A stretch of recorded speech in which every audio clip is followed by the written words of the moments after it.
Hey guys, I'm Dimension Jumper and today I'll be reviewing The Legend of Zelda Echoes of Wisdom, which was released back on the 26th of September of this year. Now, this game, it's kind of changes the Zelda formula in a way, similar to how Breath of the Wild and Tears of the Kingdom did, in terms of they were both open worlds. Both with Breath of the Wild, you could go in any which way direction you wanted to. You could do the story in any way you want. Similar with Tears of the Kingdom, in that you could do whatever you want, but kind of expands that a bit with the depths and the Sky Islands. With Echoes of Wisdom, this is the very first mainline Zelda game where Zelda is an actual main character and not just a damsel in distress we have to save from Ganon or whoever is the main villain of the particular game. Now, there are a few Zelda games that you actually can play as Zelda, like Spirit Tracks for majority of that game. There's also Hyrule Warriors, both Hyrule Warrior games we can play as Zelda, where she is a playable character. There's also the CDI games, but we don't talk about the CDI games because they're quite bad. But when it comes to a mainline Zelda game, this is the actually first one where Zelda is an actual main character and we get to play as her throughout the whole of the game. And Link isn't really seen throughout much of the game. He is shown in a variety of the game, like different parts, but I'm not going to spoil it for you if you're still playing the game or if you've recently got the game, because as of recording, the game is still relatively new. But I don't know when this is going to be released. But in terms of I would say both of recording and release of when this video goes up, the game is still relatively new, so I won't try and spoil as much as the game as possible. But yeah, so when it comes to the plot, Echoes of Wisdom follows Zelda as she tries to fix all of these different rifts that's scattering throughout Hyrule, and Link is missing, and it's up to Zelda and her new friend Tree or Tri. I think with Tree, it's going to be one of those things with Fi or Phi, like when it comes to her name pronunciation. Well, pronunciation. So yeah, and it's up to both of them to not only fix the rifts, but find Link and figure out what's happened to Hyrule and figure out who created all these rifts. And yeah, this is a 2D Zelda game, similar to A Link to the Past, Link's Awakening, that sort of thing. But it uses the Link's Awakening remake art style and graphics. So you got like Zelda, but she's in like this sort of like chibi sort of form, similar to how Link's Awakening did it. And you've also got the Link's Awakening model for Link as well, so that's quite cool. And you're basically exploring this whole vast kingdom of Hyrule, which is actually the same map as A Link to the Past, because there are a lot of areas that have. Oh, I think if you played A Link to the Past or A Link Between Worlds, this Echoes of Wisdom is pretty much the same map as that, but instead of having portals or using a magic mirror to go into different worlds, you go through the rifts to access this thing called the Still World. Now, the Still World is where a lot of the combat will be seen, because though you can do some combat in Hyrule Field when it comes to using some of the different echoes to fight some of the different enemies. The Still World is pretty much the main meat and potatoes when it comes to combat, because this is where you find a lot of the dungeons in the game, and the dungeons are straight to form. They're like straight up same dungeons we've seen in previous Zelda games, like Spirit Tracks, Phantom Hourglass, A Link to the Past, A Link Between Worlds, those kinds of games. But instead of you having to use Link to solve all the puzzles, you've got Zelda and Tree to basically try and figure out all the different puzzles in those particular dungeons. And the dungeons, when it comes to the puzzles, are very interesting, because I feel like when it comes to the combat or the using of combat is very different when it comes to both Link and Zelda. Because with Link, it's more using the different items that you have at your disposal. With Zelda, she has all the different echoes that you can use, and I think that's kind of a lot really interesting, because with Link, he might use a boomerang to hit a switch, or use bombs to open a brick wall, that sort of thing. With Zelda, you have to really think on how each puzzle is done, and each puzzle is vastly different. So and can be done in a variety of ways. So each puzzle that you come across might be done differently to somebody else who might play the game. So, for example, let's say you're in a dungeon and there is a switch on the other side of a room. So someone might use, let's say, the bed echoes to try and get across, and the beds is an echo you can use in the game. So you might use the bed echo to go across a gap, if it's across a gap, and then you might hit the switch once you get to it. Or someone else might use might use an enemy they might have come across that can get from one side of the room to the other, and then they are able to hit the switch. So each puzzle it can be relatively done in different ways. I think when it comes to the person you might talk to about when they played the game, it might be different to how you played the game. So I think with each of the echoes you collect and each of the echoes that you use, each of the things comes to different ways of doing puzzle solving, combat, encounters, that sort of thing. So yeah. And now it's time for some gameplay. So for Echoes of Wisdom, the main ability that you have are the different echoes.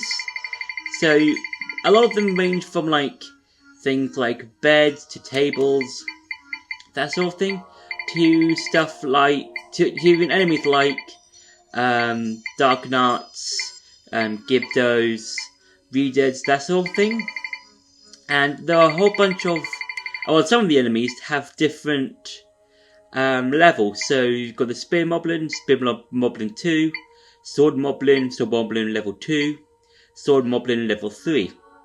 Now, and if you can see, each echo you can summon all have different amounts of triangles. Now, these basically mean the amount of times that particular one can be summoned.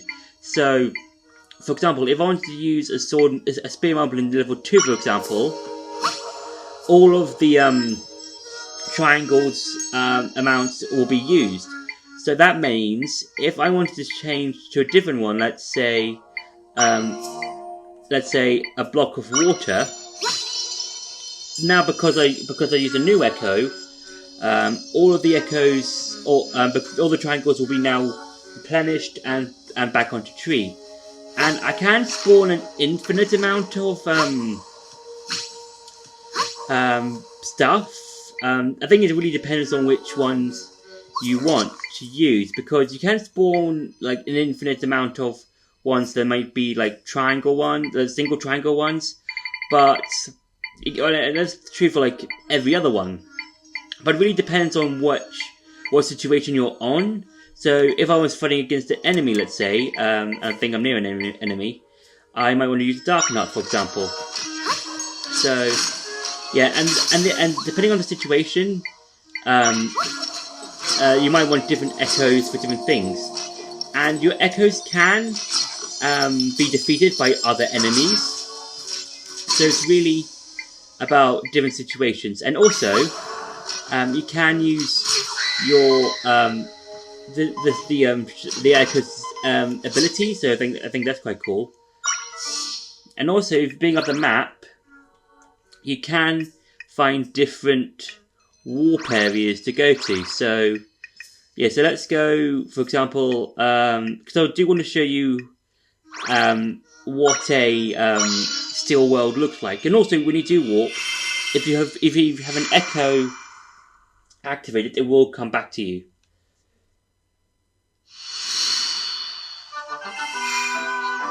And also, I want to quickly show you something.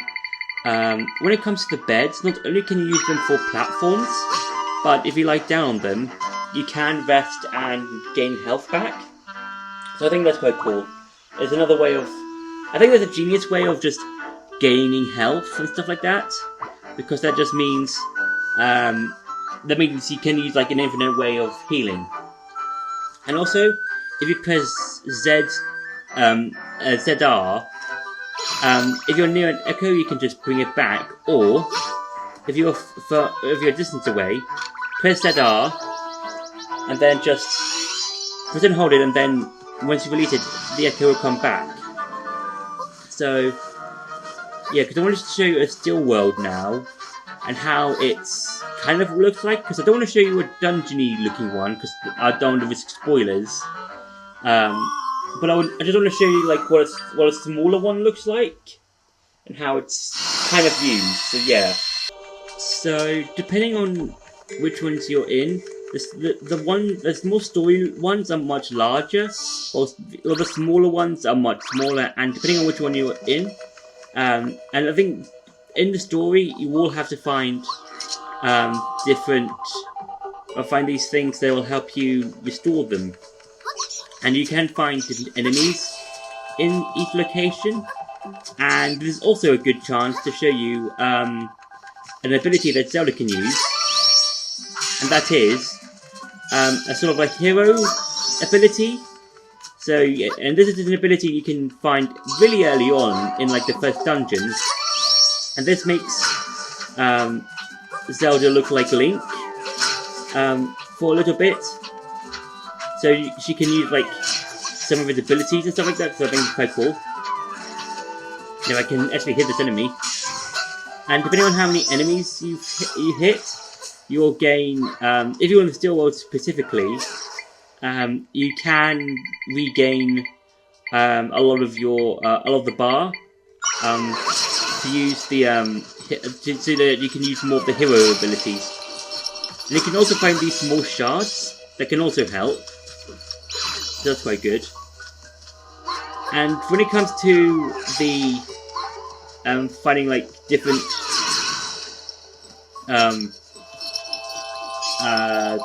cores, I would say, or the friend traps, the traps that Tree's friends are in. They can be found in different areas, so it's really, you really have to look around for them. So yeah, and the best way you can find them is if they have these sort of wisps about them. So if you can look at this grave. So yeah, there we go. And also, Zelda has this ability in which she can like throw out Tree and basically just pull stuff. So that's really useful, especially when it comes to the dungeons. So yeah, and also what I really like about the Still Worlds is that they kind of do look like the distortion worlds from Pokemon Platinum. So I think that's quite cool, and also it does add a lot of ways of like how to platform and stuff, because even though Zelda isn't well known for its platforming, it's more Mario that's well known for being being more of a platformer type game. This Echoes of Wisdom, I think, does a really good job of doing some interesting platforming type stuff. So yeah, and also what I like about it is that you can like, if you can use like stuff to like get across gaps and stuff. So I think that's quite cool. And yeah, I'm going to quickly show you what happens once you've collected every single core from Still World. So now that I've collected all of Tree's friends, they can now mend the rift, which I think is quite nice. And also it allows you to allow you to use the location that was in the rift. So I think that's quite nice. And once you've fixed the rift, Tree will level up. And depending on which level you're at, you'll either get an additional triangle, to summon more echoes, or depending on which echo you're using, echoes will cost less, and you can also find might crystals that can help you level up your level bar, or the weapons you find around they find during the early parts of the game. So yeah. So that's been it for the gameplay. Now it's going to go back to the review. So Echoes of Wisdom, I would say, is a very interesting and nice change to the Zelda series. I think it's been a long time overdue since we've probably had Zelda as an actual main character, because a lot of the games, as I said early on in this review, Zelda is mainly a damsel in distress, or someone you have to save from the main villain, whether that being Ganondorf or Maladus, or whoever is the main villain of their particular Zelda game, and Link is mainly the one to save her. But with with Echoes of Wisdom, the roles are reversed. So Zelda is the main person, or the main character, trying to save the kingdom, as well as trying to save Link. And Link is the person Zelda is trying to save. And that's such a cool and interesting way of playing a Zelda game. And I do really hope that we get to see more games like Echoes of Wisdom. Maybe a sequel to it, maybe, where Zelda has to find another thing to save the kingdom, maybe. Or have other side characters have their own game, like Impa, or Pura, or whoever that we've seen in a Zelda game, or even maybe in a side game that we could see in a future game, and maybe have their own thing, like Lana and Sia from Hyrule Warriors, or the first Hyrule Warriors game, and maybe they could have their own sort of game, maybe, because there's so much Zelda lore in the series, and it'd be so cool to see some things being played out, or being their own thing, and maybe having a game with Tingle take place in a mainline Zelda game. And there is some Tingle's Zelda spin-off games. In quotation marks.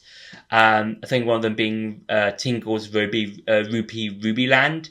But it'll be quite cool to see seeing a character like Tingle having their own mainline Zelda game take place in the Zelda universe and stuff like that. So yeah, I'll say overall, Echoes of Wisdom is a very fun game. It's one of those games that I feel like has a lot of replayability when it comes to the echoes themselves, and probably has a lot of speed run potential when it comes to the combination of specific echoes and stuff like that. So yeah, so overall, I would say Echoes of Wisdom is a very fun game. I think a lot of the echoes are really fun to use, especially when it comes to some of the enemy ones and stuff like that. So yeah, so that's been my review for Echoes of Wisdom. I hope you enjoyed this video. Don't forget to like, share and subscribe, and I'll see you in the next video.